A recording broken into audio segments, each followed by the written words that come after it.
Well, thank you for coming tonight. I know everybody has a lot of things going on in their life right now, exceptionally more than usual. I'm honored that you guys have decided to come hang out with me for a little while tonight. I've got a boatload of information presented here that I'm going to present here for you. Every Wednesday is an all-new presentation. We're not giving the same stuff every week. This isn't the same old information. There's not a sales pitch built in here that we're just hammering through every week. If you want to go back and see the past 2 weeks webinars, you can go to our website, go to the COVID Resource Center that's right up at the top. There's a bar at the top, and you can see the past webinars. We're also loading up our Resource Center right now with everything we have: tools, solutions, strategy guides, swipe and deploy stuff, of course, copies of these webinars, informations about the SBA loans, everything as we're digesting it and as we're getting it, is going right up on the website. So if you want to know or see anything that we've got going on, it's going to be on that COVID Resource Center just as soon as we can get it out there. This webinar is being recorded, and it's going to be also posted up there just as soon as that technical process can get done. Usually it's about 18 hours. So by the end of business tomorrow, this webinar will be, the recording will be processed and uploaded and all that stuff. So thank you for joining us. We've got all kinds of great stuff tonight. Let me tell you guys what we're going to be talking about tonight. We usually reveal 5 strategies a week, 5 new strategies, 5 new things that we're going to be going through. Tonight you get 6, and you were almost about to get 11. We actually had 11 things we wanted to present tonight, and we ended up splitting it in half, and we've already got next week's information prepared. I'll give you a little teaser at the end of what we're going to be talking about next week. I think next week's information is going to be more relevant to some of you than others. It's all about reopening and how do you reopen your practice and the logistics involved in that. The 6 things we're going to be going through tonight. I'm going to be covering the SBA loan forgiveness strategy. Plus, we have an organizer built that you can swipe and deploy, download it. It's an Excel file, and you can figure all this SBA Paycheck Protection Program stuff out. We'll go through that. Secondly, I'm going to show you some budget scenarios where you guys can make the same money this year as you made last year. I'm going to show you the math behind it and how we've helped some doctors to create some forecast and understand how this is going to affect their 2020. Third, we all have cash flow needs, and we all have to figure out how are we going to work through that? How are we going to pay our staff? How are we going to, keep the practice open? What are we going to do? Cash is truly king right now.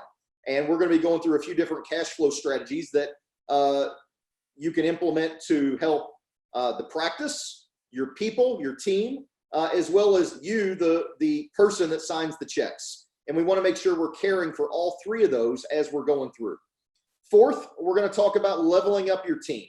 How can you leverage slower periods to create a team-driven practice that's really motivated and is operating at a higher efficiency and productivity than they were yesterday?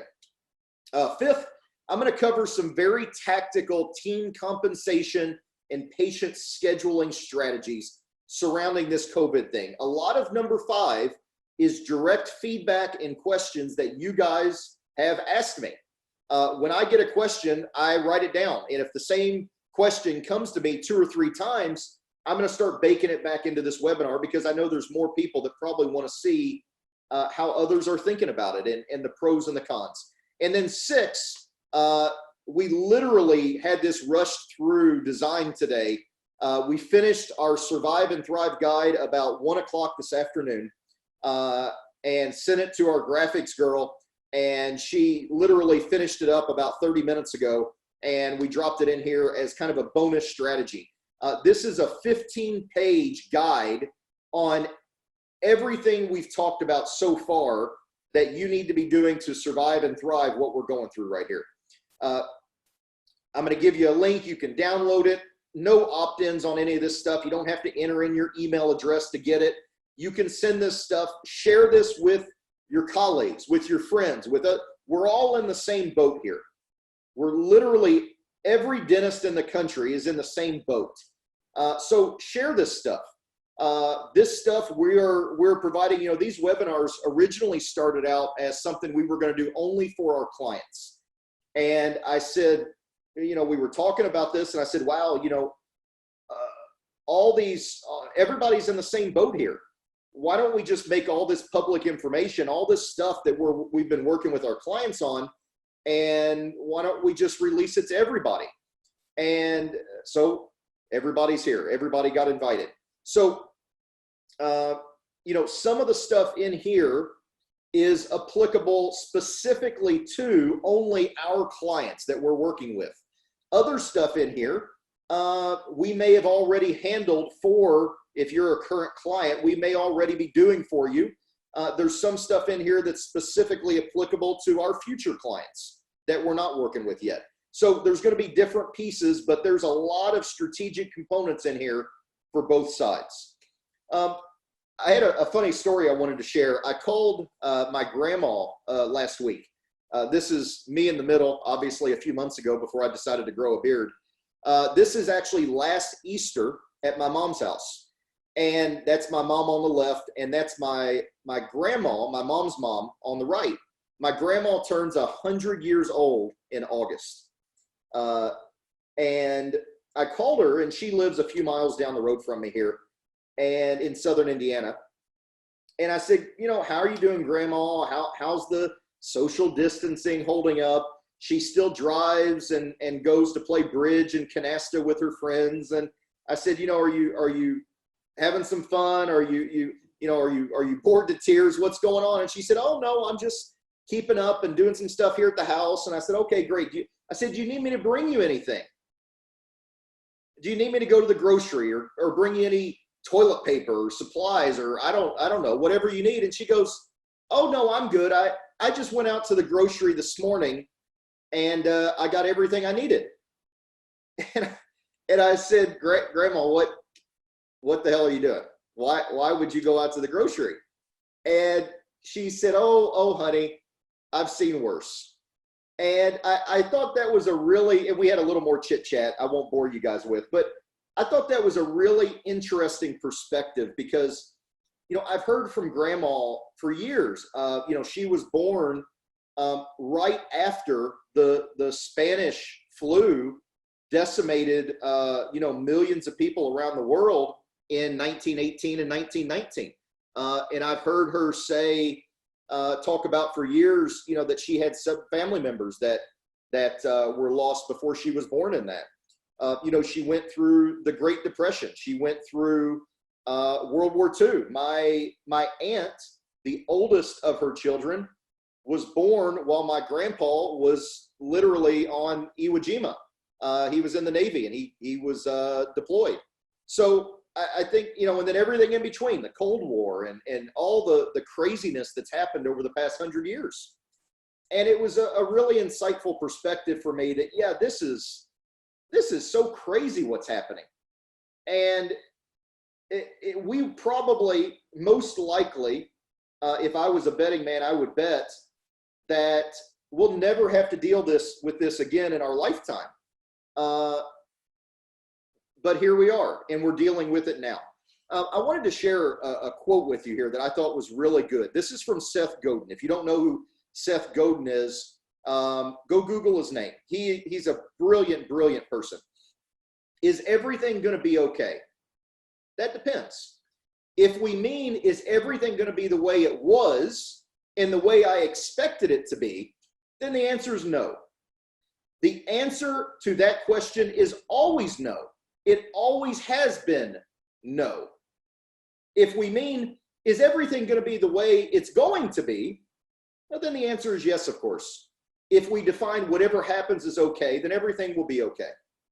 Given that everything's going to be the way it's going to be, we're actually left with an actually useful and productive question, which is, what are you going to do about it? And I want to open the webinar with that tonight. What are you going to do about it? Things aren't going to be the way they used to be. Things aren't the way they were 5 years ago. 5 years ago wasn't the way it was 5 years before that. 5 years before that, it was different. So all these things, the only constant in the universe is change. Things are not going to be the way it was or the way it is. We're going to come out of this. It's going to be okay. And yes, it's going to be different. And how you deal with that change is going to define your happiness and your success. However you measure success. If you measure success in dollars, if you measure it in free time, if you measure it in quality time with your family, whatever your definition is of success, your ability to adapt to this change is directly correlated to that measure of success. I got another really, really great email from a friend of mine, Mike Abernathy, Dr. Abernathy, who has run Summit Practice Solutions for a couple decades now, since he sold his practices. And this is an excerpt from Mike's email. We're faced with a game we have to play. Like it or not, we are participants in this pandemic. Marketing is that way too. You cannot not market. Everything you do is marketing. Not marketing is marketing. Everyone markets. And those who do it well control its outcome. Now and for the next few months, everything you do will decide your potential recovery. The reality is, some are going to go under. Some will decide not to come back. Some will sell and work as employees. Many younger doctors will never be owners and instead will become a lifetime employee as they weigh the downside and the risks of ownership. What we're going through right now has the potential to alter everyone's financial future, but you get to decide what you're going to do. What others do or say does not have to define your choices and ultimate results. I thought after I read Seth's email and I read Mike's email, I couldn't have this presentation tonight without starting with this, because I've talked to literally hundreds of dentists in the past 3 to 4 weeks. And so many of them are almost frozen. There's so much changing so quickly that by the time they get enough information to make a decision, it's like the sand is already, the quicksand has sunk beneath their feet and they're trying to get their head above water again. And this is a time when we've got to figure out how to make big decisions faster to get through some of this stuff. And this rapidly iterating pace is going to continue. It may get a little steadier as we get more data.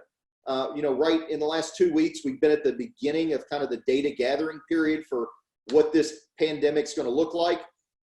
It may stabilize a little bit, but the speed at which this situation evolves is going to accelerate. And there's a famous story of an area called Man Gulch. And Man Gulch was this valley. If you know the story, there was a many number of firefighters that died fighting a fire in this valley, this Man Gulch. So there was this wildfire and they dropped in firefighters. They parachuted in and they started trying to fight this fire. And the wind turned. And the wind, while these firefighters were coming down the hill, pushing this fire down and fighting it, the wind turned and it starts blowing the fire uphill and right into these firefighters. And there was only 3 survivors to this terrible tragedy. 3 firefighters survived. And they looked at what happened afterwards, and all the firefighters who died with their shovel and axes in their hands, their full tool belt around their waist, and they were consumed by this fire. And then when they went and they looked at the 3 people that survived, they didn't have any tools. They dropped their tool belt. and they ran as fast as they could up the hill. And what they found from this fire, this horrible tragedy, was that the firefighters' training was all about never drop your tools. No matter how bad it gets, these tools are your life. If you drop these tools, you're not going to survive, because this is how you fight fires. And every person that day that thought they had the right tool to fight the situation at hand, they died that day. The guys that realized that their current tool belt was insufficient to survive the situation, and they dropped their tool belt and they acquired a new skill. That new skill is running really fast. They survived. That's where we're at right now. The dentists that adapt and realize that they're going to have to drop some of their existing tools, the tool belt they have is not going to get them through this crisis and slingshot them back out of it like they would like. The eyes only see and the ears only hear what the mind is looking for. If you came into this webinar tonight looking for me to give you a silver bullet, you're going to be very disappointed. I don't have a silver bullet. I have 6 strategies that can address 6 different, unique problems in your practice. Last week, I had 5 others. The week before that, I had 5 others. Next week, we're going to give you an amazing piece of content next week that we've been working on for a couple weeks now. And all these things are different tools that it's up to you to put them in your tool belt. But if you're looking and you're listening for things and you think you already know what's wrong, I'm concerned for you, because nobody knows what's going to happen. And I want to optimize for clarity, not certainty right now. And that's really a hard thing. Everybody tolerates risk differently, and people love to have certainty. But right now, there is no certainty. We can only try to get clarity around what's happening. And what happens a lot of times is when we aren't able to get clarity, we get stuck in analysis paralysis. I got a great email today from Dr. Owens, who reminded me of a fantastic quote from Albert Einstein. Doing the same thing over and over again and expecting different results is insanity. If you keep doing the same things that you've done for the past 2 weeks and expect different results, you're not going to get there, right? The definition of a coach is somebody that gets people to do what they don't want to do in order to achieve the results that they want to achieve. That's how I'm thinking about me tonight. I'm going to give you ideas and strategies that may be uncomfortable. It may not be the way you've always done it. And I'm okay with that. And I want you to come into this with open eyes and consider that what we're going through right now is going to change dentistry. And it's not just going to change it for you, the private practice owners. It's going to change it for the DSOs and the corporate guys too. It's going to change dentistry across the board. And it's going to accelerate several trends that we've seen in dentistry over the past 5 to 10 years. And I'm going to talk a little bit about that. We're going to get through all this crap together. I'm confident that if you're going to keep coming back and absorbing and consuming and then implementing some of these strategies that we're coming up with every week, you're going to get through this just fine. Your success is our success, to be plain and simple about it. We're fully committed to supporting and helping all dentists across the nation, which is why we've opened this webinar up to hundreds of dentists tonight to be able to join in here, not just our current clients. These strategies are going to apply equally to practices that are mandated to close and those that are recommended and those that aren't. Right now, we have a significant number of our practices that it's almost like they're operating in a bubble. Literally, the numbers are all good and they're open for business as if nothing's going on. And it blows my mind. I can't explain it, but I can tell you it's happening. And I can tell you there's certain hot spots in the country that this phenomenon is occurring in. If your practice is mandated to close, your hands are pretty tied. I understand that. These strategies still apply to you. They just might not apply today. If you're a current client or a future client, these strategies apply to you. I've had a lot of feedback from some of our current clients that said, you know, hey, Colin, I thought your webinar was good, but it seemed like it was really tailored towards new clients, attracting new clients and not helping us. And I want to apologize for that. That's on me. You know, this was something that started out, if you felt that way, I apologize to you. This is something that started out as a current client initiative to really help everybody that we're working with. And every strategy in here, kind of the genesis of it was several of our existing clients, we saw this need and we've developed a strategy or a tool or a solution or a guide or something to kind of plug the hole in the boat. And I've added some more clarity here tonight, I think, to present this information in a way that says, hey, if you're already a client, we're doing this stuff for you. You don't have to worry about it. But if you're not working with us, you might want to take this back to the people you're working with, or you might want to do it yourself, whatever that is. I've tried to make some clarity here. And then my email address. I want to hear from everybody in here. Nothing would make me happier than to have 500 emails when I get off this webinar. I hope to hear from everybody here. Feedback, thoughts, new information you want, questions you have, just updating me on your situation and where you're located at. I'm trying my best to respond to all the emails and try to help every dentist possible right now in this time. The stuff we're going to go through tonight is tailored to 4 areas. This is how we break down and define success, the 4 Piece Quadrant. There's 4 things we have to care for. We got to care for the practice. We got to care for the people in your practice, the team. We have to care for the patients, and then we have to care for the person who signs the checks. That's probably you. The practice is the living body. If the practice dies, the people, the patients, and the person who signs the check wither away, right?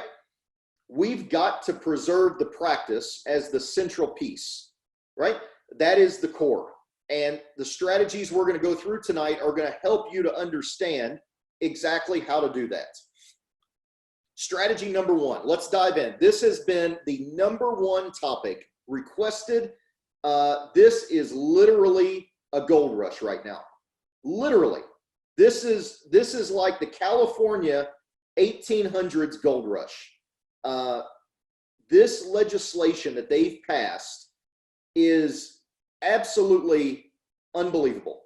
The amount of latitude that you have as a business owner to acquire funding, to stash up your capital, to retain and keep your employees. There's more stuff that I could even put on this page to talk about tonight.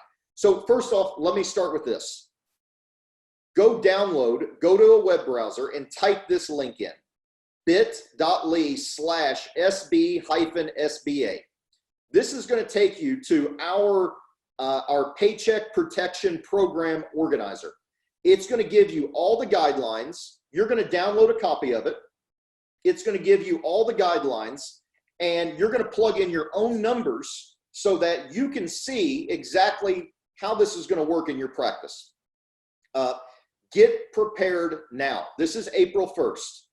April 3rd, the banks are available to submit applications to the SBA for funding. This funding thing is going to happen very, very rapidly. There's $1/3 trillion allocated, earmarked for this initiative. And that puppy is going to be sold out. Get in queue now. Go fill out your paperwork. You just need a little bit of information to get started and get the application in, and get in line. You don't have to get the funding now to get in line and get your paperwork submitted. Your local bank, you're looking for somebody that's a preferred SBA lender. Most banks of a certain size are preferred, right? I've talked to 2 of my local banks, and both of them are preferred lenders. You can, I'm told, you can get loans through other people, but there's a longer wait and there's more hurdles to jump through. The preferred lenders can originate the loans with a lot less back and forth to Uncle Sam. Now, here's the timing strategy, folks. The forgiveness part of this loan, which is what everybody is highly interested in, lasts for 8 weeks after the origination, which means you don't want to get funded for this loan right now if your practice can't reopen, right? You want to be able to use this funding to reopen your practice and get your people back in. Right now, you might be on a skeleton crew. Now, if you're still open, if you still have your staff on board, go ahead and originate this loan now, right? I can talk to 100 different scenarios here, but ideally, you have 8 weeks by law that you can be forgiven for interest, rent, utilities, and labor. Those 4 things are forgivable within this loan, as long as you don't reduce salaries 25% or more, and as long as you have as many people on your team today as you did the average of 2019 calendar year. This spreadsheet will walk you through all that, and it'll help you compile it. Now, if you've already laid your team off or laid off some of them or furloughed them, that's okay. You have until June 30th to rehire them. And I'm told by multiple subject matter experts, there is no obligation beyond June 30th to retain your employees to be eligible for the forgiveness. There is no obligation. I've heard some people saying that. I've talked to multiple subject matter experts on this, and they all are saying there's nothing in the legislation or the guidelines that binds you to retaining employees after June 30th. The rumor mill is saying that there's a second funding coming after June 30th. If this thing lasts beyond June 30th, I think it's very, very likely there will be a second round of this funding, given that the current rules around this forgiveness expire June 30th. So you want to reopen your practice and ideally get origination. This is generally what we're recommending to our practices. If you're still open and operating, go ahead and get origination now. And then no forgiveness penalty if you rehire by 6/30. If you do have less employees or less pay, there's a phase out schedule. The spreadsheet will also walk you through that. You put in your employee numbers, you put in your payroll numbers, it'll show you exactly what that phase out looks like, and can you get 100% forgiven or can you get 5% forgiven? You'd have to really lay off a lot of people to get down that far. The other thing I want to touch on this is the rules have changed between the final draft and the legislation that was passed. The original legislation was 4 years, 4% interest for 10 years. That was changed in the final legislation. It's now 0.5% for 2 years. So even if you don't feel like you need the funding, even if you're okay, I would ask you to consider what's it worth to get the funding at a 0.5% interest to supplement your cushion. You can hold on to that money for 2 years. If you got $100,000 at a 0.5% interest, it would cost you $500 a year to carry that note, and you would have $100,000 of additional cash in your bank account as an emergency fund as we go through this time. I think that's a really smart strategy. Cash is king right now. Now, as I said, you can start submitting, the banks can start submitting applications April 3rd. April 10th is when independent contractors and self-employed individuals can apply and receive loans to cover their payroll and certain expenses and whatnot. I also want to talk about a few other key things that passed with this legislation that aren't getting attention in the marketplace right now. All payroll taxes are deferred. If you use ADP, I checked with ADP today, ADP, if they do your payroll, they're automatically handling this for you. Make sure that you're getting your payroll tax deferred and you're not still sending in a check. That's all deferred right now.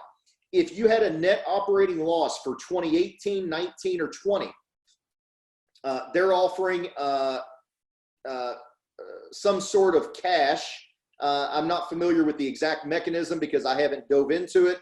But if you're a startup practice or you have some significant event that's generating an NOL for you, go look into this. And I can send you a link after this thing's over and get you some more information on that. There is an employee retention credit. If your revenue has been impacted by more than 50%, you can claim a big old honking tax credit. This is not being talked about in the media. I don't know why, but you can claim up to $10,000 per employee. And again, I can send you a link on this on the IRS's website about the employee retention credit that's available for businesses that have had their revenue impacted 50% or more.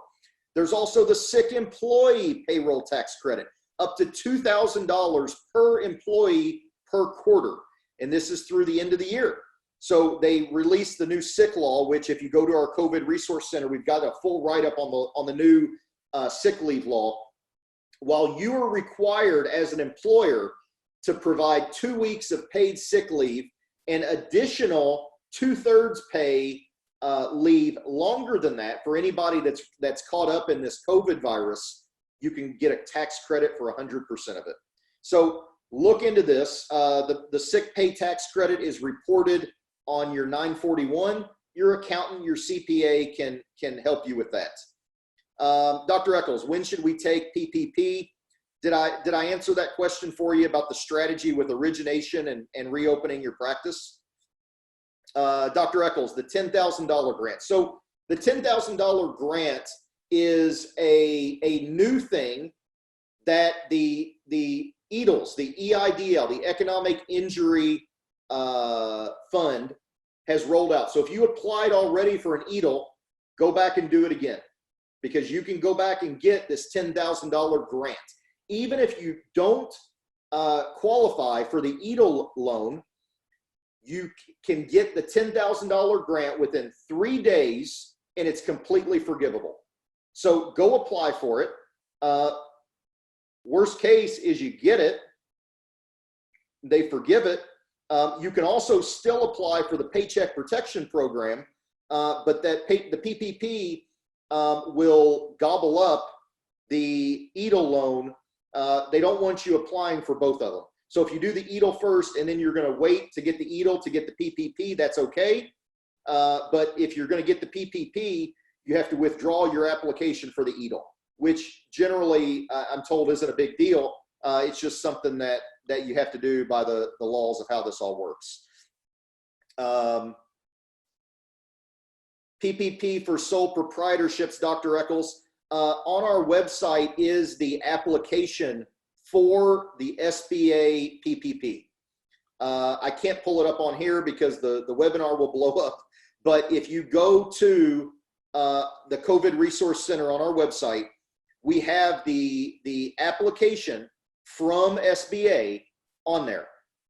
And there's 2 pages of directions. I don't recall the specifics on sole proprietor versus limited liability versus all those, but that's all wrapped up in there, and you can download that there. Cool. Anybody else have any questions around? Yeah, Dr. Johnson. So the EIDL versus the PPP. The way I'm understanding this from sitting on way too many webinars in the past week, the EIDL, you can get a $10,000 3-day grant, and then you can apply for up to $2 million beyond that. The EIDL though is collateralized and guaranteed, and that's the EIDL is the SBA's traditional economic disaster loan. So you've got to jump through all their hoops. The Paycheck Protection Program, the PPP, is no collateral, no personal guarantee. minimum paperwork, and this is what I think the big kicker is going to be. The EIDL, you have to go directly through SBA, and SBA was underwater 2 weeks ago. They're at the bottom of the ocean right now. PPP is going to be handled through the SBA's network of private businesses and private banks. Your local bank is probably one of the preferred lenders. So I would say, given if right now you haven't applied for either one, my recommendation, and talk to your CPA, and I'm not a CPA and I'm not an attorney, I'm just trying to get you guys the best information as quick as possible. My recommendation on this would be to go apply for the PPP, because there are restrictions around applying for both of them now. And given the timelines and the amount of lead time with the EIDLs going through IEDC through SBA, I'm not sure that's going to work real well. Dr. McDowell, they're suggesting do the EIDL 10K grant, but wait on the PPP. Yeah, my recommendation on the PPP is, if you're closed right now, the best date to originate that is going to be 8 weeks before June 30th, right? Then you have a full 8 weeks to do it, and you can rehire anybody you need to rehire before 6/30. Now, you can always wait a little bit longer. You just got to look at the timing of these things to figure it out. Everybody's going to be a little bit different with their situation, with how many people they still have on board, with when they're allowed to reopen. And you need to look at this 8-week window, which may be able to extend beyond June 30th. I've got an email out right now to get clarification on that. And I don't have clarification on that. I'll bring that to the next event that I do. But we do know that you have to rehire by 6/30 to be eligible for the forgiveness. If you've laid off your people, there's no penalty for laying them off as long as you rehire them by 6/30. Does that ever answer? Does it get everybody answered here? Anybody have any more questions? Yeah, John, you can apply for both, but PPP, the Paycheck Protection Program, requires you to affirm that you do not have how did they put the verbiage? I'm trying to remember. Once you get the PPP, the way I understand it is you can't go back and get the EIDL. So you can do the EIDL first, but my point is the PPP is going to come through so fast, I think, once you apply, that, and the EIDL is going to be so slow that, yeah, if you get the $10,000 grant on the EIDL and then you withdraw the application, there might be some strategy there to that. But I just don't see a lot of value in the EIDL right now with the PPP coming out, because the PPP is no collateral, no personal guarantee, no hoops to jump through. You can get more funding under it, and the PPP is forgivable, whereas the EIDL is not. So I think for most practices, the PPP is a better fit, but maybe we can take that offline, and I'm happy to talk with you privately.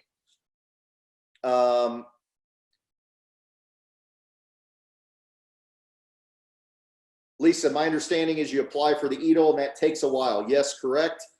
And for it to get through SBA, and then the 3-day timeline starts. If you apply for the EIDL now, you get, within 3 days, you can get the $10,000 funded. That's a grant. And then if you're denied ultimately from the EIDL or you withdraw, that $10,000 is forgivable, is the way I understand it. John, yes, you can roll the amount from the EIDL into the PPP if the timing works out and you get the EIDL first. Tammy,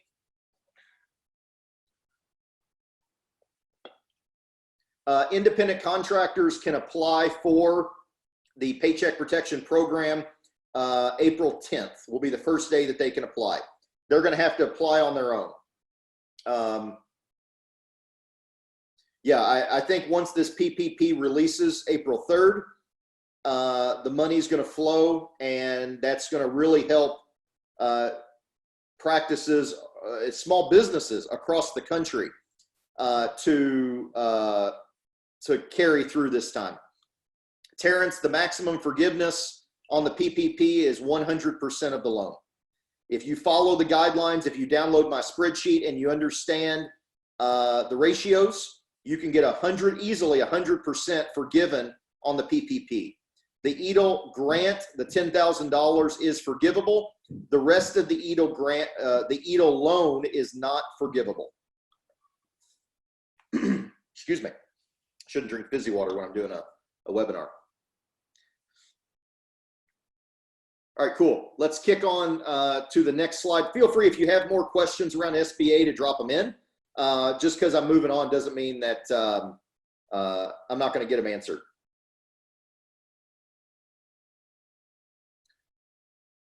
Yes, from my understanding, you can apply to the EIDL, get the 10K grant, and then apply to the PPP. Yes, I'm told that is a viable strategy. Cool. So let's talk about, this is another big question I'm getting. How can I make the same money this year as I did last year? And I'll tell you, it didn't start with this assumption. This started with, gosh, how am I going to make this work? What is this year really going to look like? So one of our doctors I sat down with and laid out a budget. We laid out his original budget that he had built back in November for 2020. And then we built a COVID-19 budget. And as we're going through the numbers and looking at, reduction of expenses and labor versus revenue and collections, and going through and building out a true 12-month plan around this, what we found is that you can literally make the same profit you did this year as you did last year. And the secret to that is for the 16 to 20 weeks after this thing opens back up, after business opens back up, for 4 to 5 months, you've got to have a 15 to 20% increase. Now, how do you do a 15 to 20% increase? That might mean you've got to work some hours that you don't normally work. That might mean you've got to pay a little bit of overtime in there to keep your staff on board. Maybe you need to get into some big cases, some larger elective cases. When this thing comes back online, there's going to be a lot of money that's been pent up in people's pockets that's going to flow into the marketplace. This thing is a vaccine or a hydrochloroquine treatment away from eliminating all the fear, and everybody just looks at this as a little case of the sniffles, right? This budget, and you can have the budget, I've removed the personal information from it, but I've left the numbers in. You can see his real numbers as we went through this budget and said, okay, here we were originally going to make, he had a $1.3 million practice. He was originally going to make about 600. And with the COVID budget, with being closed for 6 to 8 weeks, this is what we're looking at for revenue. This is what we have to produce in the months after we open. And now we can almost get to 600K with some adjustments to the other areas. Understanding your budgets is critical. Most dentists that I talk to when they first start working with us, they don't have a budget. They know, some of them know the numbers they did last year. Most of them do not. A lot of, I won't say most, a lot of dentists I talk to when they first come into SmartBox, they know they did $1.5 million last year. And that's about the highest level number that they know. The 5 A's are critical to driving this budget. And I'm going to give you a workbook here in a couple slides that will allow you to drive into the 5 A's in your practice. Looks like we got a couple chats. June 30th, the deadline, I have to rehire my staff to qualify. Yeah, you have to rehire your staff by June 30. I just applied for the 10K grant. Do I have to withdraw? If so, how? Go ahead and apply for the PPP. You can worry about withdrawing once this thing gets down the road. You don't have to worry about that until you get down the road to the point of originating one of those loans and signing the final paperwork. Yes, and to Amanda's point, I don't believe that you can do EIDL first and then PPP, and the PPP will offset the EIDL. It'll consume it, for lack of a better word. But once you do the PPP, you can't go backwards and get the EIDL, is my understanding. So looking at the 5 A's, the 5 A's are this: answer, appoint, attend, accept, and average. The 5 things in your practice, if you can increase each of those stages 10%, you'll double the revenue in your practice. If you currently are answering 70% of your phone calls and you get to 80%, if you're currently appointing 60% of the new patients, and we can implement strategies to get that to 70%. If you have 80% of your patients showing up to their appointments, attending, and we get that to 90%, right? And then case acceptance and average, 10% bumps, you will double the revenue. You will double the collections. That is the simplicity and the power of the 5 A's. And we're going to give you a workbook so that you can do this in your own practice. If you're a SmartBox current client, or if you're a future client, this workbook will help you to better understand your numbers. Historically, this workbook has only been available if you are in our Success Academy. Now we're making it available to every one of our clients, regardless of if you have Success Academy or not.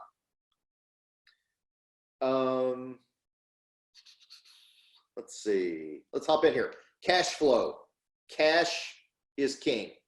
Cash is king. I've built out a cash flow projection spreadsheet for you. You can type in this link, bit.ly/SB20 cash flow. Listen, I want to talk about this a little bit, because I know I've talked to a few dentists over the past few days that say, Colin, I don't even know where to start with my cash flow. I'm not sure, or the budgeting. I don't know what numbers to put in. You just got to put something in. Perfection is the enemy of progress here. The faster you can get into these numbers and start iterating and start getting through some cycles on these things, sit down with your bookkeeper or your CPA and get the beginning balance, the left column, get that filled in. And then print off your expenses for the last month or 2 months ago, if you want a normal month, and use that as some starting numbers to work from. And then you're going to spend time on this. This isn't going to be something you do in 15 or 30 minutes or an hour. If you want to secure your cash flow and you want to get rid of the anxiety that you have right now around how you're going to pay bills and bleeding cash, you've got to do this. This will take you some time. It might cost you a little bit of money with your bookkeeper to sit down and do it, but it will give you the peace of mind and the knowledge of how you're going to survive this thing. When you need to get money, loans, funding, when you need to go to the bank of you and put some money into the company. The value in the plan is not in the plan. The value in creating a plan is in understanding the assumptions that went into it. The only thing that you know for sure after you create your budget or after you create a cash flow projection is that it's going to be wrong. It's going to be wrong 100% of the time. That's not the value, is making it right. The value is understanding your assumptions and understanding what's going well and what's not, so that you can course correct, right? So that we're not the Titanic and we can't course correct in time and we hit the iceberg, right? Well, you've got to adjust these things as the situation evolves. But the value in doing these things is understanding the assumptions and understanding the plan. You can go download this cash flow projector. It's got a spreadsheet, and then it's also got a visual graph that it'll pump out for you that will make this visual. I'm a visual person. I don't do spreadsheets real well. So all the spreadsheets I like to turn into a visual format because it's a lot easier to consume. Take the time, put the time in, and you will start putting in place the pieces to build a much stronger practice, to build a much stronger business that will be able to weather more storms better. strategy number 4. During the shutdown, many doctors we've talked to, some are attempting to keep their staff working. Others, have furloughed. There's been a whole wide range. Some practices, like I said at the beginning, are literally unaffected by what's going on right now. I've talked to a few implant practices that are shut down, but are still doing consultations, treatment planning, and collecting money. And their finances are unaffected. Of course, they've got, I talked to a doctor yesterday who only does all-on-4, all-on-6 protocols, and he has 4 months of surgery booked as soon as they reopen. Booked, bought, and paid for. He's already collected. He gave a 5% discount for them to pay cash up front, and it's been a windfall that's carried him through this time, and he's still doing consults. He's doing remote consults. We talked about our virtual smile assessment tool on a past webinar, and I'm going to show you again tonight in our Survive and Thrive guide. This is a critical time to level up your people. Let me give you some data from 2008. When we went through this recession in 2008, there were 2 kinds of doctors that we saw. There were the ones that went into this and they got froze up and they didn't do anything. And then when they came out and they either reopened their practice or things started to pick up a little bit, they had no plans in place. They had laid off some of their team. They had slashed their expenses. They had holes in their schedule. And now they're standing around looking at each other. They got nothing to do. There were other guys that made the same slashes, the same trims, because we all have to weather the storm together. But they were strategic and they put into place training and systems and processes during the slow time so that when they came out of this slump, they could slingshot right back out. Now, this may sound like some big story I'm telling you, but let me show you the data.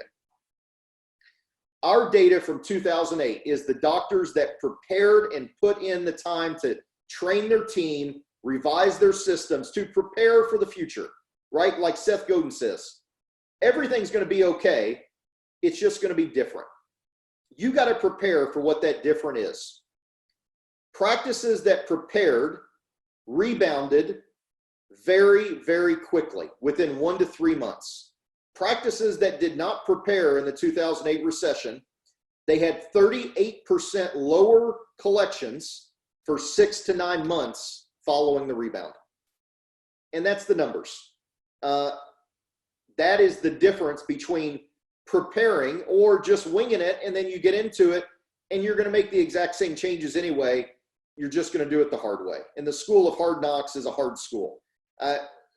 Doing it in advance and preparing is a lot easier way, and you're going to make a lot more money that way. Getting your team into this workbook. This is the workbook I promised you right here. Download this workbook. Sit down with your team. Email it to them. Ask them to look through it and review it. If you want to get more stuff around Success Academy, I'm going to show you some more tools around that here in just a bit. This workbook will allow you to kind of audit your practice, and you decide where you need to apply time and training and resources. It'll give you the tools you need to do that. It'll teach you all about the 5 A's.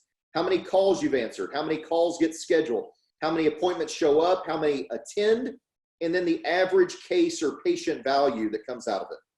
And a 10% increase on each of those will double your collections.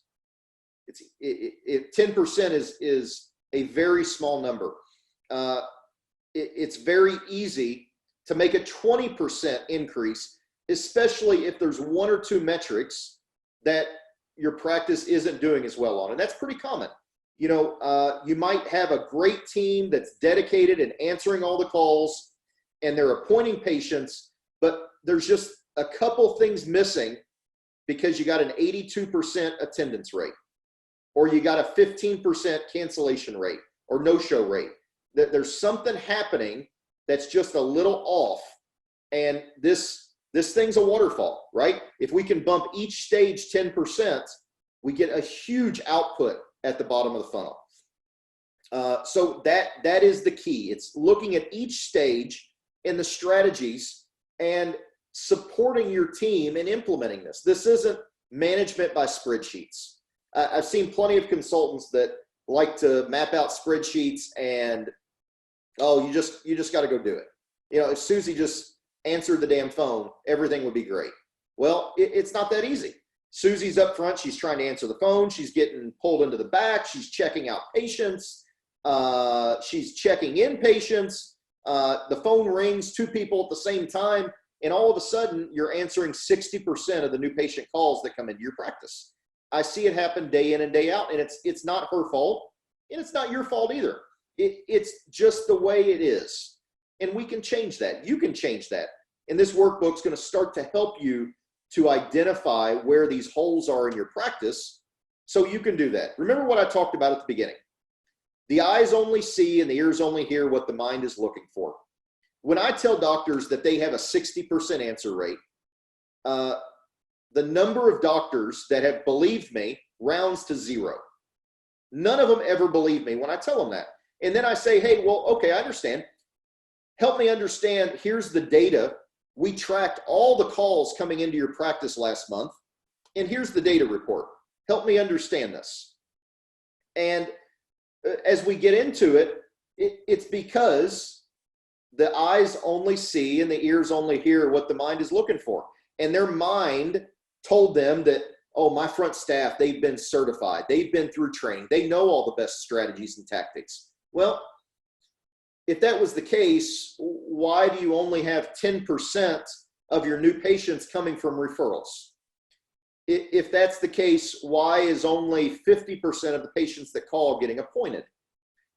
All of these are signs and symptoms, but oftentimes we ignore the symptoms because the mind isn't looking for them. We want to have certainty that everything's okay when in fact we're lacking clarity on what's really happening.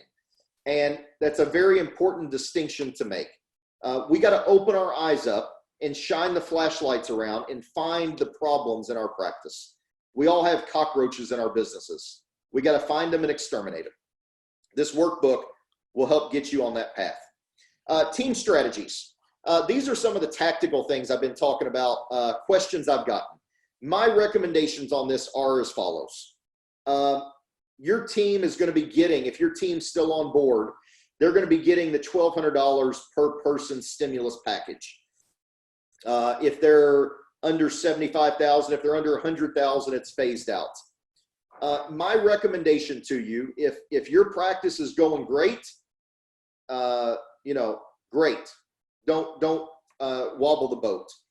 If your practice is struggling or you're closed, and you're still paying your people, there's no reason for your people to get a raise when this is a small business stimulus package. This program is designed to incentivize small businesses and help boost up small businesses. Because again, if the practice dies, the people and the patients and the person that signs the check all wither away. The core goal of all of this is to keep the practice alive. Offset pay against the stimulus package. Figure out what a fair and even haircut is and offset that and message it in a way that says, listen, I'm trying to keep all you guys on board and we're trying to work through this together. And if this ship goes down, we all go with it. Use the SBA loans to cover essential employees, furlough teams that aren't productive. You may not have hygiene right now. Figure out how you can care for your hygienist, but also you've got to have an equal amount of care for the practice. And your job as the owner, as the person that signs the check, is to balance those two things. You've got to continue answering your phones. There's no two ways about it. And remote consults. I've had a lot of questions around remote consults. The goal of remote consults is not to diagnose.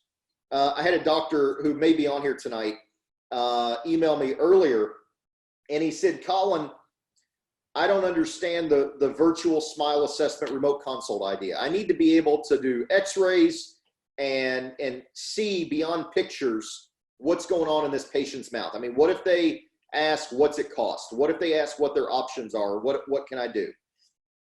And that's a great question. And the answer is this. The goal of the remote consult is not to do any of that. So then you ask, well, what is the purpose, Colin? Here's the purpose. It's a meet and greet. That's all it is. You're establishing a little rapport. You're showing them that you care. They get to meet you, and they get to have a quick chat with you. What does that cost, Dr. Smith? What you know, I want to fix this tooth right here. I want to fix this number 8, number 9, and I got this stuff going on, and I want to do some whitening or veneers or whatever it is. What's that cost? That is a great question, Mr. Patient. And I want to get you all the options and help you understand those as we go in this. You know, it's really hard for me to be able to see exactly what the right solution for you is going to be right now.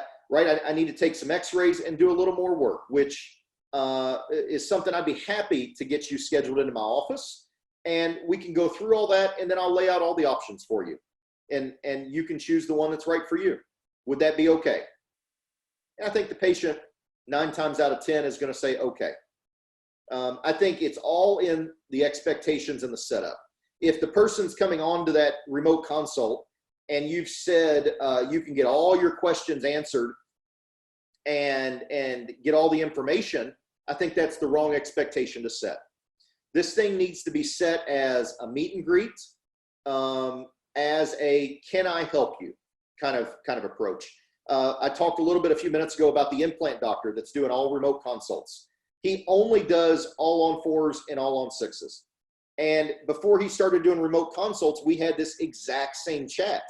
He said, how am I supposed to do this without a CAT scan? I can't, what am I supposed to tell him? I said, okay, this particular doctor last year did 86 arches, 86 arches.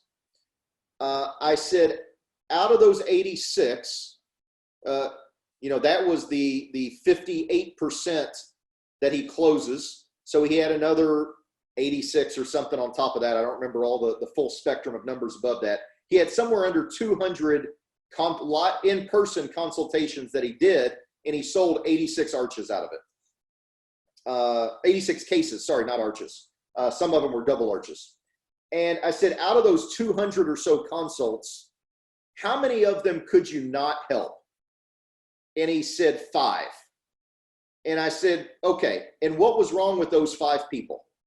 And he said, well, they all had uncontrolled diabetes, and they were all lifetime heavy smokers, and they were all on a cocktail of drugs that I'm not doing sedation when they're on a cocktail of drugs. And I just smiled. And I looked at him, and he realized he had answered his own question. Hey, Mr. Patient, tell me a little bit about your health history, and I can help figure this thing out for you. Do you have diabetes? No, I don't. Oh, do you smoke? No. Okay. 99% of the time, we help patients just like you to be able to chew comfortably and eat the food you love again. This is what some of the cases look like. Here's some of our cases. Maybe you have a little model sitting here on your desk that you're going to hold up and show how the all-on-4 works, or how, you know, if you're doing some other protocols or whatever. And it's a meet and greet. The higher the case value, the higher the trust required. And that's all it is. It's 15 minutes, 20 minutes, meet and greet. They get comfortable with you, and then they schedule and they come in, and then you do those diagnostics. So this SMILE assessment tool, which if you're a current client, we're giving it away to you. We're giving you the tool and the strategy guide tonight. And it's been available for a few weeks too, but you'll get it reminded to you tonight. If you're not a client, a future client, we're giving you our strategy guide, but we're not giving you the tool. The tool is proprietary to us. We can't, unfortunately, give you our programming code, but we can give you the strategy guide and show you how to go implement it. So we're going to give you that tonight. Rescheduling patients. My recommendation right now is that you reschedule patients as the office closes out to the future date, out to the best known date that you have right now. If you don't reschedule them, then you're going to be playing chase and catch up when you actually do reopen. Push them out 3 months, 4 months, 5 months, however far out your hygiene is booked right now, and go ahead and reschedule them. At the same time, you need to make sure they feel safe and secure. We've got a letter here, bit.ly.com/SB20 letter, that you can use and edit and take the letter and modify it to your needs to better help them understand their safety is paramount to you. This is the key that's going to be,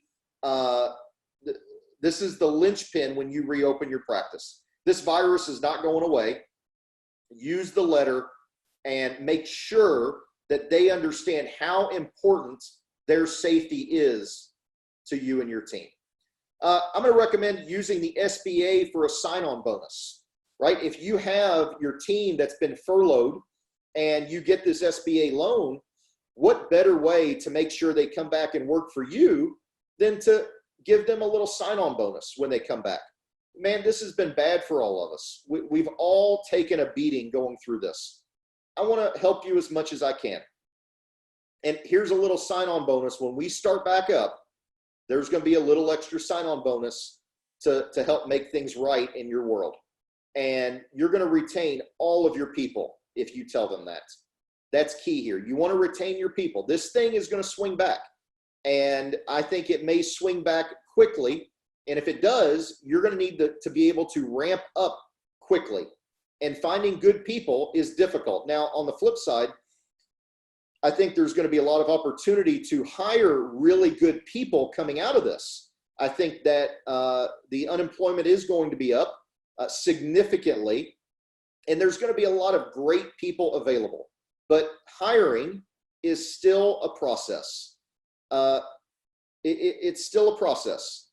Now, we've got a couple things coming out right now. This is going to be coming out in the next couple weeks. We've got our top grading built hiring guide for dentists that's going to be coming out in the next few weeks.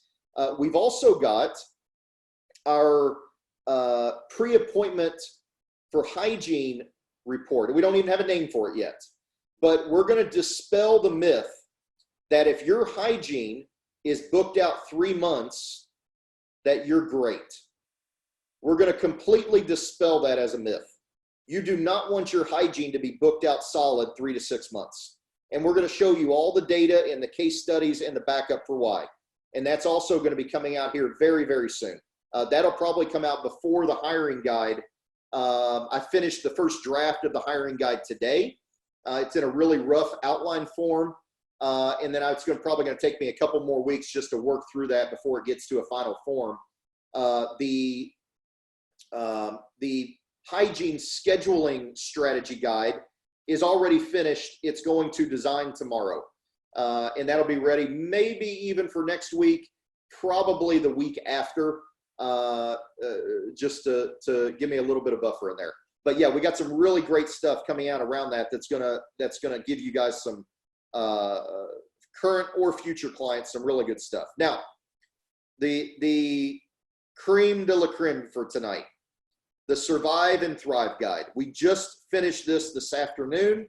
I literally got this website done. My team got it done about 30 minutes before this thing started tonight. Go download it. It's 15 pages. There's 4 things that we're going to teach you in this guide: how to survive, retain, level up, and then thrive. And it's all going to happen in that order. You're going to go through this process, and no matter what stage you're in right now, we're going to give you the tools and the strategies to continue working through this. Now, this is the Survive and Thrive guide for today. We're going to continue iterating on this. So you may see a version 2, a version 3, a version 4. This guide is just going to keep growing and growing and growing. And all the new strategies and tools and tactics that we're building is going to just keep going into this guide. So if you download it tonight, you're getting version 1. And version 1 is 15 pages. I'll let you know when version 2 comes out. You'll find it again here on this webinar. If you are a future client of SmartBox, you're not a client yet, might be another way to say it. We've put together a Kickstart program for you. Now, if you're a current client, I've got another slide here that's next that I'm going to show you everything that we're doing for you as well. A lot of this stuff that's in our Kickstart program for new clients, we're already doing if you're a current client. Mailing out letters for the next 2 months to help you reappoint patients. Success Academy and Dental Intel launched and your entire team enrolled. Yeah, Terry, the 5 A's are answer, appoint, attend, accept, and average.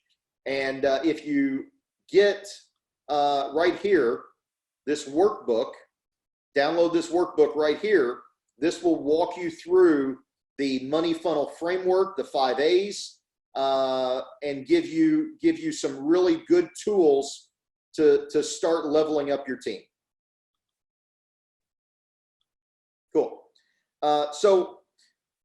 We're going to get, if you're going to be a future client of ours, we want to get your whole team enrolled in Success Academy. We want to get you enrolled in Dental Intel because the data needs to drive your decisions. Figuring out what patients do you want to reappoint? Who's high risk that you probably don't want to bring in your office as soon as it reopens? Dental Intel gives you a whole suite of tools, and we're giving it away.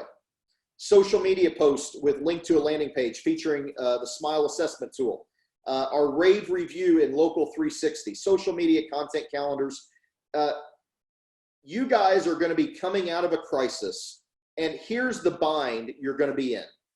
You're going to have empty chairs. Marketing is going to take time to get going. And if you don't get started now, just like we saw in the last Great Recession, it's going to take you 6 months longer to get out of the slump than if you get your practice ready now for when it opens. And that's exactly why we've created this. And 100% of the cost are deferred until you reopen your practice. We're not asking you for a dime now until you reopen. We're committing to carrying you through this, leveling up your team, and helping you if you're willing to commit to working with us. If you already have Dental Intel, you can also get Local Med for free. If you already have Local Med, you can get Dental Intel for free. If you don't have any of this, we can help you figure this out. Now, if you're a current client, we're doing a lot of the same stuff already. If you have Success Academy, let's get in there and get your team in it and start leveling them up. We've got weekly coaching calls. If you don't have Dental Intel, let's get in there and start doing work. This is going to help you arm your staff with the tools to come out of this. The social media content calendar, the virtual smile assessment. Next week, here's a little preview for next week. We're going to be walking you through a 20-week slingshot back marketing strategy and campaign. So we're going to walk all of you guys through, and we're going to build out a 20-week slingshot back marketing strategy and campaign. And this is going to be what you deploy to your practice as soon as you reopen. And that's next week. Realize if you go through this time and you do nothing, there's a very famous quote from Warren Buffett. And Warren Buffett said this: when the tide goes out, you see who's been swimming naked. And that's exactly what's going to happen in a few weeks to a few months, depending on what area you're in, when this market and this thing opens back up. The tide's going to go out, and you're going to see which practices, which small businesses, which restaurants, and which bars have prepared for this, have prepared for the slingshot back. And you're going to see who's been swimming naked out in the ocean. And they're going to be standing there for everybody to see, and it's going to be painful because it's going to take them 3 to 6 months to pull out of this. The first mover advantage in your market is substantial, and the first mover advantage definitely applies here. It's not 3 to 6 months just because that's how long it takes. It's because that's how far ahead of you the other guys in your market are going to be when you get through this. We're here to help you through this. We've got a strong team. We're going to be here whenever you need us. And if you don't need us, that's cool too. I'm still going to be here doing these webinars, and I'm happy to provide the information. If you're a current client, you know Stacy, you know your client success manager. A couple of our awesome client success managers are actually on here right now tonight. It looks like Stacy's on here, Amanda's on here. I'm skimming fast through this list. I'm sure there's more. There's just a lot of names in this list. A couple of them are on here tonight, and they're getting the same information that you are, so they can take this back to you tomorrow. And Morgan's here as well. Awesome. If this was alphabetical. Oh, there she is. Morgan. Yep. So yeah, several of them are on here tonight. And tomorrow they're going to be having conversations with you guys around all this. How are we going to help you implement it? Anonymous, how do you download these bit.ly suggestions? Yeah, so you can't click on the screen, unfortunately. I wish there was a way to do that. But if you type this in the browser, give me just a second and I'll show you what to do with that. I'll answer that. I'll show you here on the screen. I think I might be able to do that. So reach out to us. We're here. This is my email. Reach out to me directly. I've been getting flooded with emails over the past couple weeks, and I've done my best to answer every one of them. We're here to help guide you guys through this. Would want to hear from you. Feedback on the information tonight. What do you want to see from us next week? What did you appreciate or what did you not appreciate? I'm open to the tough feedback. Tell me what you really think. So with that being said, let's open this up for questions. And I think, thank you, Terry. I appreciate you being on here. Can you show the web address for the Survive and Thrive guide again? Yeah, COVIDsurviveandthrive.com. And let me do this. I'm going to do something dangerous. I'm going to attempt to share my screen. Let's see. Did that work? Can you guys see the screen I'm on right now? Is that coming through? Yes. Okay, awesome. So I can click on this because it's on my computer, but unfortunately, you guys can't. So COVIDsurviveandthrive.com. All you got to do is plug your information in here. We do have this opt-in for this particular report. Now, I had another question on the bit.ly link. So all you have to do, bit.ly/SA workbook. So if you come up here and you type bit.ly/SA workbook and then hit enter, it'll bring you straight through here. I don't know who that guy is. I don't know who that good looking guy is. Just click here, get instant access. This is a free resource. There's not even an opt-in. Send this to your friends, your colleagues. If you know somebody that needs this, share it with them. And it'll take you straight to the PDF. This is a 17-page guide. It's actually 34 pages because it's in a too-wide format. It's in a print format. This thing is packed full with everything you need to start evaluating and assessing your practice, understanding the 5 A's. There's workbook sections. This thing is going to start to help you understand where your practice is at right now. And this is critical. You've got time right now to figure things out. And when this thing swings back, it's going to swing back and there's not going to be time anymore. You're going to be scrambling to scale up. You're going to be scrambling to rehire. You're going to be seeing patients. And then your staff, what happens when we don't train up and level up our people, our teams fall back. And this sounds awful. The expression I'm going to use is bad, but this is the reality. We all fall to our lowest level of incompetence when stress kicks in. This is why first responders and firefighters and the military train so heavily. It becomes muscle memory.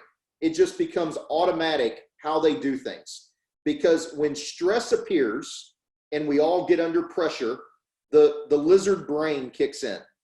and we all fall to our lowest level of training or our lowest level of incompetence.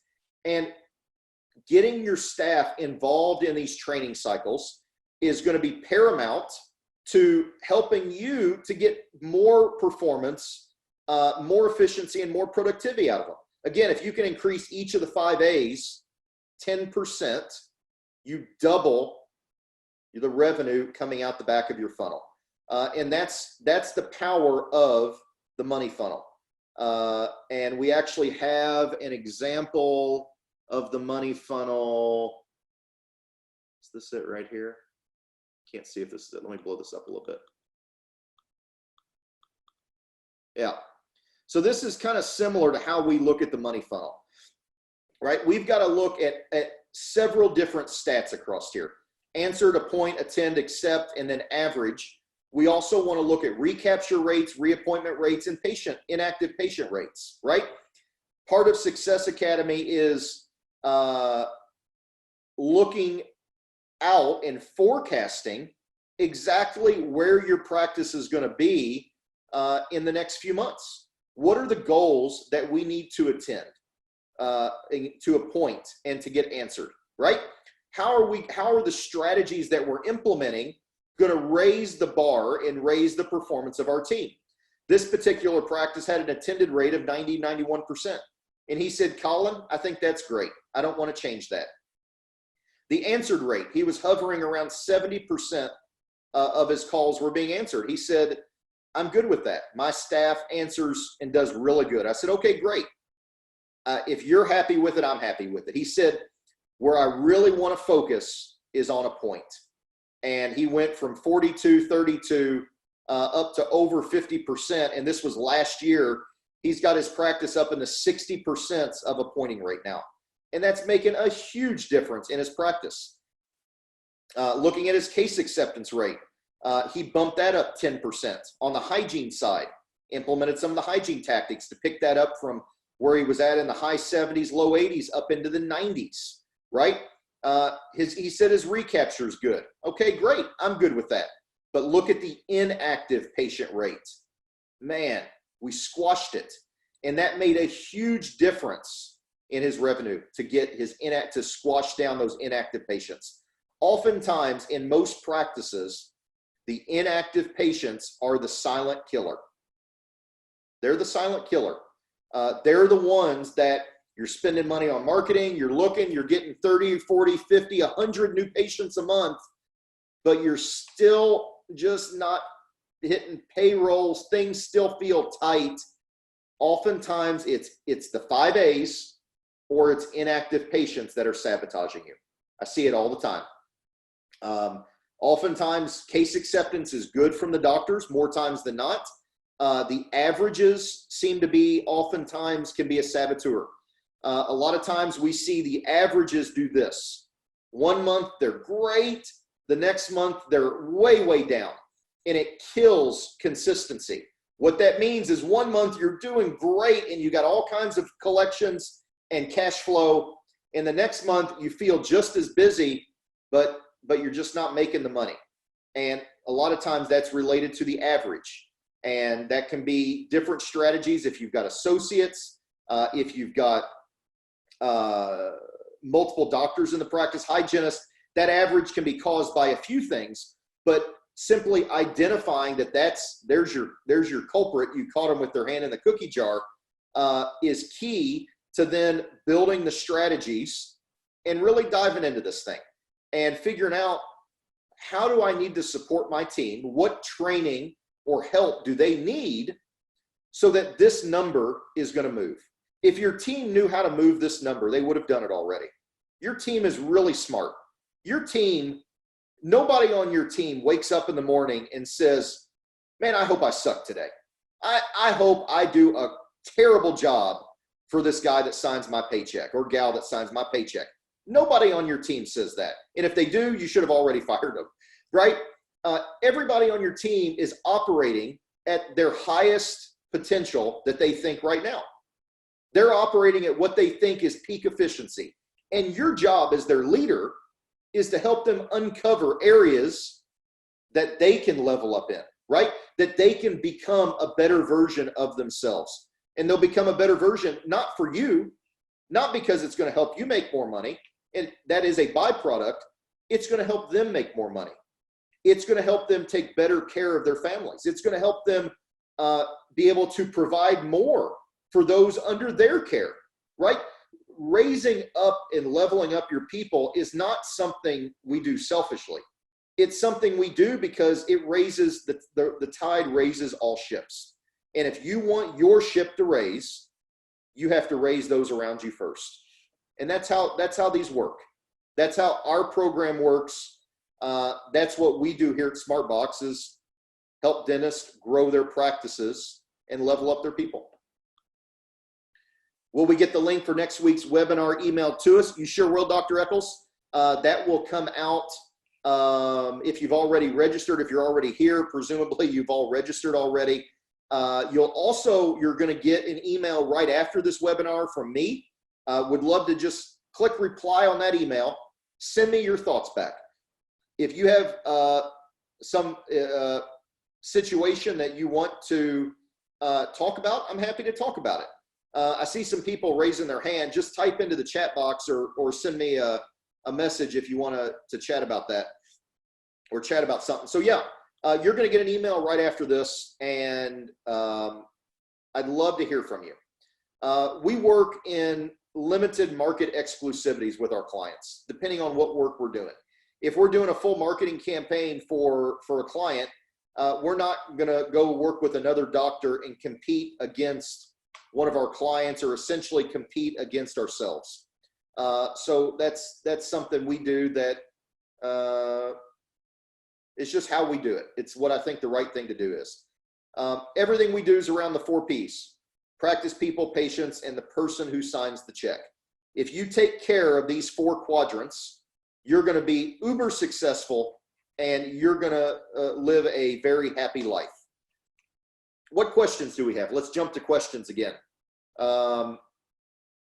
Anybody have any questions, comments, things they want to go back and review a little bit more? Something I didn't explain. The SBA seems to be the hot topic of the week. Anybody want to go back and have more questions about the SBA loan strategy? Again, I think really the new thing around SBA is the interest change. It's not 4%, it's 0.5%, 2-year amortization. And the payments are deferred for the first 6 months. So you can get the money, 100% payment deferred for 6 months. And then at the end of the 6 months, if you still have the cash and you don't want to pay the interest, pay it back. Take the cash cushion. I don't know any business that ever said, I have too much cash in reserve. I've never heard somebody say that. If you think and you're concerned about the future, go get 100 or a couple $100,000, depending on your practice, at a 0.5% interest. I think my opinion is it is malpractice of your business to not take a loan at a 0.5% interest. That's how I'm thinking about this. There may be other situations and there may be reasons that you don't want to go get a loan, but a 0.5% interest is, it might as well be free money. And if you don't spend it, you just send it back. Take the cash cushion through PPP. Is that 0.5 interest? Yes, Dr. Eccles. Yeah, the 0.5% interest is the Paycheck Protection Plan.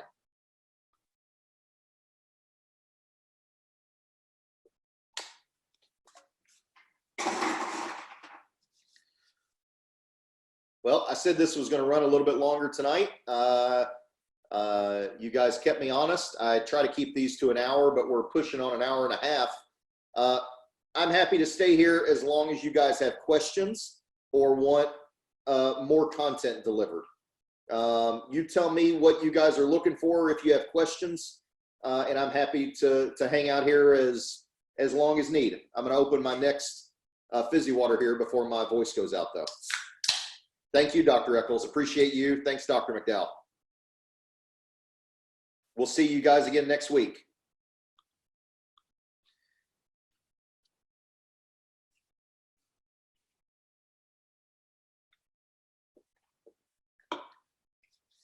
questions, comments, feedback, all these links in here, if you type these in, again, this recording is going to be available tomorrow on the Survive and Thrive website. So check this out.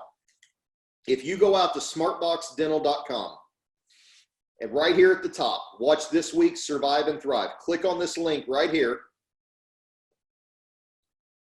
You can register.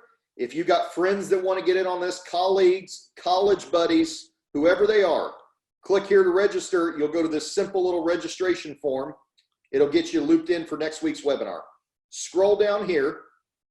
Here's the last 2 weeks' webinars, March 18th and March 25th.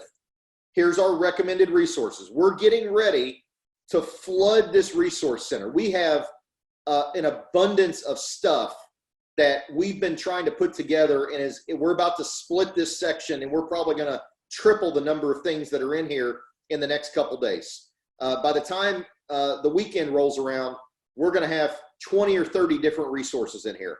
Right now, we've got our SBA organizer and calculator. We've got the budgeting stuff. We've got the new legislation, the explanation around the sick leave stuff. We've got this broken down into bullet points for you. I think the best thing here is this 7A organizer. Again, send this to your friends, send this to your colleagues. There's no opt-in game here. You just send them this link. They click here, they go to this page, they get instant access, and then they get the spreadsheet. You can come up here, click File, depending on your system, make a copy, or File, Download, and you can download it as Excel, whatever type of system you want to download it as. You got all these options right here. We got all the directions right here for what you need to do. This is all the documentation you're going to need to get the approval and forgiveness of your loan. Follow these directions. Drop in your practice P&L. If you have a real estate holding company, drop in your P&L from 2019 forward for your real estate holding company. And then you're going to pop over here and you're going to start inputting data into these cells from your P&L. And you're going to put in your employee count by month, and then you're going to put in your payroll by month, and then qualified payroll, because eligible payroll costs do not include compensation of anybody over 100,000. So you can include the first 100,000 of your associate or hygienist, but after 100,000, it's capped. You have to throw it out, right? Rent, utilities, interest, insurance. And then we're going to take 2.5 times our qualified payroll to see how much we're eligible for on this loan. Then down here, so let's say our qualified payroll is 100,000 a month. Let me just run through this real quick. I'll do this at light speed. $100,000 in each of this, and that would mean that you are eligible for $250,000 as a loan. Let's just assume you have the exact same payroll. That means you're eligible for the PPP loan of $250,000. And let's say over the past year you had, let's say you had 30 employees. I'm probably using a larger practice as an example, which might bite me. Probably easier to use $1 million or $1.5 million practice, but oh well. Let's say you had 30 employees all over last year. But let's say here in March, we laid everybody off and we're down to 10, right? Your most recent full quarter of wages is going to be October, November, December. So let's drop that in there. And here we go. The spreadsheet has told us. If you have, and then come down here and say, listen, I'm going to get a $250,000 loan. And over the next 8 weeks, I'm going to have, I had 30 employees, but if I get this loan, I'm probably only going to bring half of them back. So let's say I have 15 of these employees. Now, you're going to get 50% forgiveness on the loan. Let's say you can bring back 25 of them. You're going to get 83% forgiveness on your loan. The other side of this is the wage reduction formula. So if your most recent quarter was 300,000 and your projected Q2 wages are, let's say, 300,000, there's no reduction in your forgivable amount here. So just modify the yellow cells, play with the numbers. If this means you're going to have 225,000, that means you're at the max reduction here. You're allowed 25%, and you reduce your wages 25%, right? So then this becomes max forgiven. If you loan 250, you can get $166,000 forgiven. That means it's free. That means you don't pay it back, right? And then the other money, 250 minus 166,000, the other $83,000 becomes a 2-year loan at 0.5% interest. So for all intents and purposes, you're dividing that into 24 payments of $3,500 over the next 2 years. And that's if you even spent the money in the first place and you just don't have it sitting in an account as a buffer, and then you pay it back. You just send them a check and you pay the whole thing off. You can also come down here and plug in your rent, your utilities, your interest, your insurance, and it'll show you how much you're qualified to get forgiven, right? Because if you just got to play with the numbers a little bit and figure out how this game is going to work. SBA PPP 5% also. Yeah, Terry, thanks, Dr. Larry, appreciate it. You mentioned getting in line, Dr. Roush, getting in line for the PPP loan as soon as possible. How do you hold off on the funding or origination until the practice is open to start the 8-week forgiveness? So much like any loan that you would get, Dr. Roush, you control when you sign on the dotted line. If you go apply, talk to your bank, tell them what you're trying to do. I would encourage you to go apply and get in line, and then if they tell you there's some deadline that you have to sign this paperwork within 30 days of the bank getting funded or whatever, I've not heard anything about that, but you control the cards to when you sign the paperwork and originate that loan.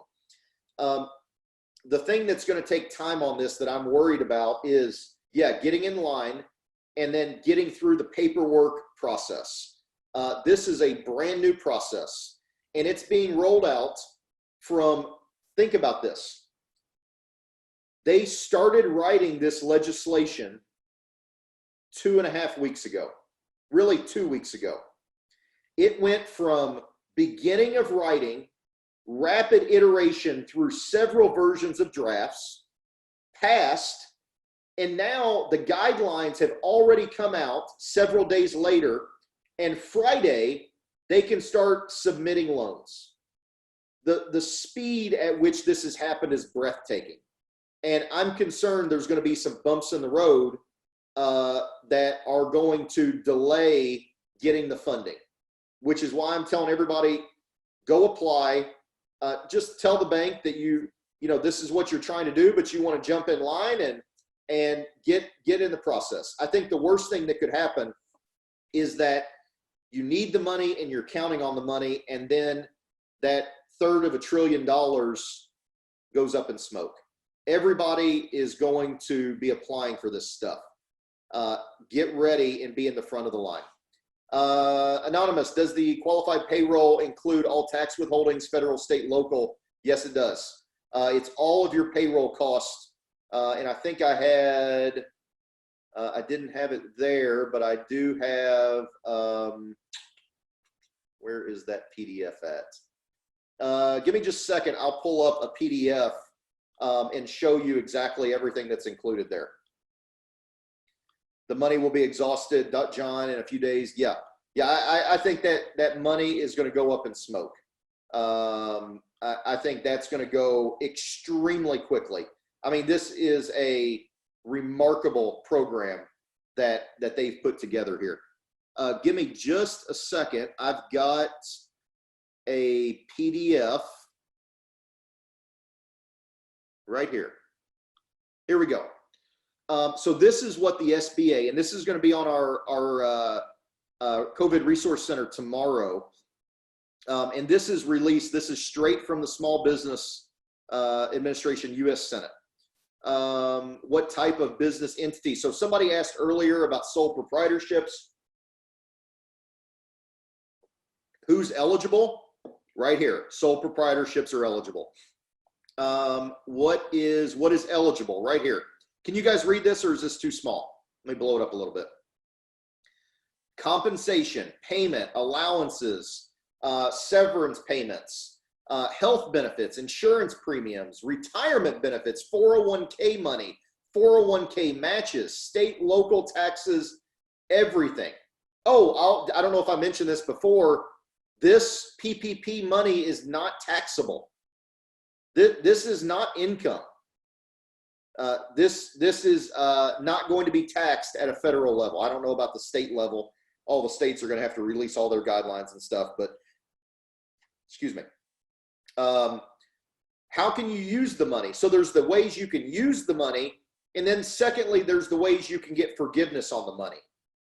So you can pay for all kinds of, for a limited set of things with the money, but then the forgiveness you have to spend only on specific things, which is you can't get forgiveness on comp over 100 grand, for instance. So there's a couple nuances. So this whole guide will be available here in a couple days on our COVID survival guide, and then here's the application right here. If you want this application tonight, shoot me an email. I'll send you the PDF in this guide tonight, since we don't have it on our website yet. But this is the Small Business Administration. This is the official application for the Paycheck Protection Program. It's 2 pages. It's 2 pages. So it's super, super quick to get this thing filled out. Once you go through the spreadsheet and get, you got to get your numbers right here. Average monthly payroll, number of jobs. You got to figure out your FTE equivalents for the number of jobs, your full-time equivalents. What insurance is included in insurance, business liability insurance, any business insurance, life insurance would not be included, is my understanding. Obviously, personal insurance would not be included, but any business policies are included in that, is what I'm being told right now. Mike, if you get the PPP funded in mid-April, you could have expenses forgiven in April, May, and June until you hit the 8-week mark. Yeah, it's a rolling 8-week window. So you may also want to look at, with that 8-week window, when are your payrolls hitting? If you do payroll every 2 weeks, make sure that the payroll date falls on the right date to align to that 8-week window. You might want to run a half a payroll early to pay that week, so you get that inside the forgiveness window, and pay ADP an extra $100 so you get that extra week, because if you wait for the full payroll cycle, it's going to be outside the cycle. What I'm being told by my CPAs is that how you file your taxes is how they're going to look at the money. So if you file on a cash basis, they're going to do this forgiveness on a cash basis. If you're on an accrual basis, they're going to do it on an accrual basis. So if you can stuff an extra half payroll into that, which is just paying them more frequently, you're not prepaying them at all. You're just not waiting a full 2 weeks to pay them. You can get that inside the forgiveness window. I don't have clarity around prepayment of rent or of insurance. Some people pay a monthly insurance, some pay a year premium up front. I think there's probably some opportunity to, if you have an insurance policy, probably to pay that off for the rest of the year. I mean, we got to wait. This is so new. I'm just trying to cue up your all's minds to think about how can this be done to maximize the benefits of the law that's been passed, right? How do we figure out FTEs if employees are part-time? So what you want to do is you want to figure out the total number of hours they worked last year. including vacation and sick time, right? So total hours worked plus vacation plus sick time, and then divide that by the number of people that you have. I think I'm saying that right. Basically, you want to figure out how many, if you add up the hours worked, vacation, and sick time, and then divide that by 40 hours a week. And that'll tell you how many people, full-time equivalents is the buzzword, you have in your business. So if you have 2 people that work 20 hours a week, that's 1 full-time equivalent because they're working 40 hours. Does that make sense, Terry? Mike, does that answer your question about the PPP funding? Awesome, awesome. Zhang, can you choose the origination date? I don't think choose is the right word. You're going to be able to have some control over the origination date, is my understanding. You know, just as you have some control over any kind of loan closing, you can control the date, or you can just not sign the documents. All this is very new. I'm just to disclaim, I'm not a CPA or an attorney. I'm just consumed with trying to understand all this information and relay it to you guys as quickly as possible. So yeah, there is some control over that origination date. Number of jobs is for full-time only, correct? No, Anonymous, it is full-time equivalents. So if you have part-timers, you can still include, actually, let's just go to the guide and look here. Let me make sure I'm giving you guys this information. Your max loan is equal to 250% of your average monthly payroll cost during the period. So that would include part-timers, full-timers, seasonal employees, everybody across the board, right? And then you have to figure out your full-time equivalents as well. Does that make sense?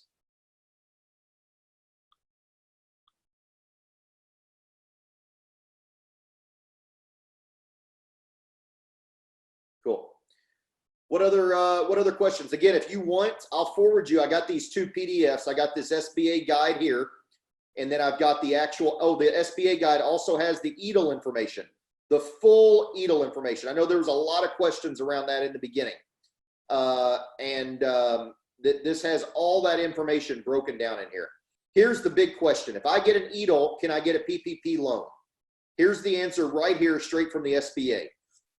Whether you've already received an EIDL, you may also apply for a PPP. If you get the PPP, you're going to refinance the EIDL into it. That would be subtracted. However, you cannot use your EIDL. There we go.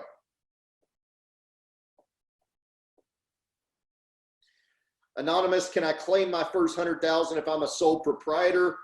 I would try it. That would be my answer for that. I think what they're going to tell you is that unless you're an S Corp, you're not a W-2 employee.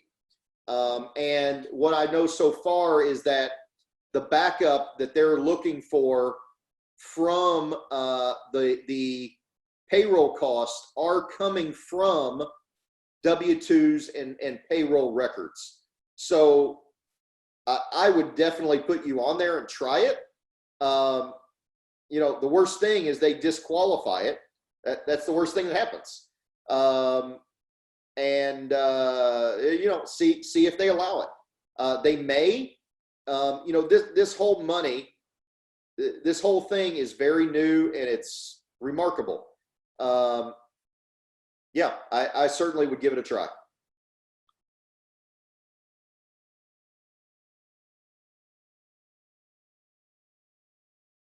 Cool. Yeah, again, shoot me an email if you want these PDFs. I'll be happy to shoot them over to you there. If you want to hear some additional information around the 5 A's, you know, I told you a little while ago about the Success Academy workbook. there's a couple things here on this page that you might be interested in. First off, we've got our SmartBox training vault. You can hop in here and you can plug in your email. It'll send you a password and you can log in here to our training vault. This is free for everybody. This is a bunch of free resources that we keep in our training vault. The other thing is hop over here and get this dentist money funnel report. Plug in your information, download the report. This is going to be a companion to the Success Academy workbook. The money funnel is a deeper dive into the 5 A's, whereas the Success Academy is kind of like the 10,000 foot view. The money funnel is going super deep into the 5 A's strategy and really about the power of how you can move these 5 levers in your practice and double your revenue. 10% doubles your revenue. It's that powerful and that simple. So you might want to be interested in checking that out. And then again, we're going to be loading up this thing with all kinds of resources here over the next few weeks. You can also download this social media content calendar. What else in here? We've got our budgeting calculator in here that you can also grab as well. Cool. Final questions, guys. I'm budgeted up on 9 o'clock my time. I have successfully avoided having to put my kids to bed tonight. My wife has done that. I don't hear them screaming upstairs anymore. So this will be a good time for me to sneak upstairs now that they're asleep.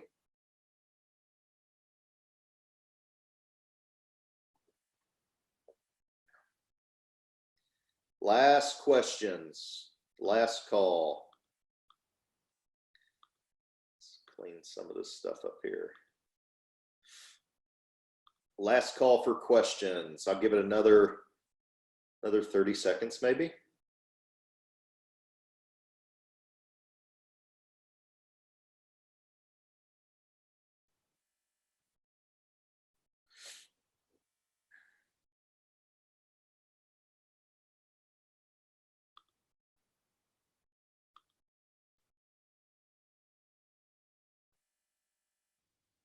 Cool. All right. Well, I appreciate you guys being on here. Next Wednesday, same time, same place. You'll get the emails. You'll get the notifications. Remember, nothing's changed when you close out of this window tonight. The same situation that you had 2 hours ago, you still have. All I've done is give you a different perspective and give you some insights.